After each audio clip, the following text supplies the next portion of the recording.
أحيت الفنانة باسكال مشعلاني حفلا ضمن مهرجان دير الأحمر، وكان هذا الحفل تقدمة من باسكال إلى جميع أهالي دير الأحمر. ولدى دخولها المهرجان فوجئت باسكال بكلمة حجوزات، مما أثار استياءها فرفضت إحياء الحفل إلا بعد السماح لجميع الحضور بالدخول. في أطلب شغلة أنا، في أطلب من العالم من برا إنها تتقدم، بدي أكسر القعدة، ما رح أحضر ولا دقيقة أنا، لأن هذه كذبة، في شيء غير هيك. أنا جاي لهالناس. ليه؟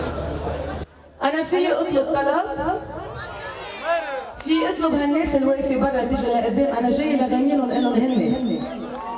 ممكن؟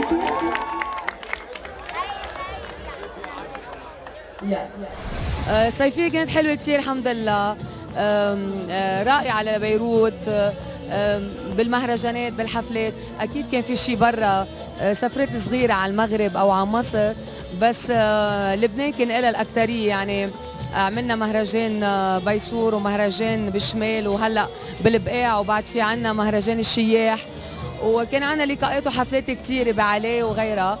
فبتشوف عودة المغتربين اللبنانية اللي بقوة، وبتشوف العرب، وبتشوف الجو الحلو. يعني بتحس هذا هو لبنان.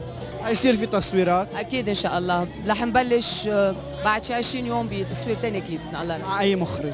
بعد ما قررنا، بعد كل ما قادرة اني غير بشعري وبمكياجاتي وبلبسي وكون كثير جديد ويحبوا الناس، كل ما انا بكون كثير سعيدة. يعني بسافر الاسبوع الجاي على مصر، واخر مهرجان بيكون باول ايلول بالشياح، احنا على رد بتكونوا معنا.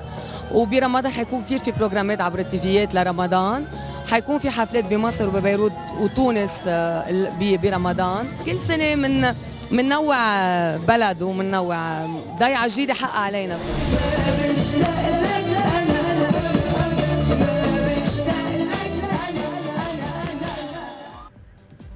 ديوان شعري للصحفي والشاعر الأردني الشاب إسلام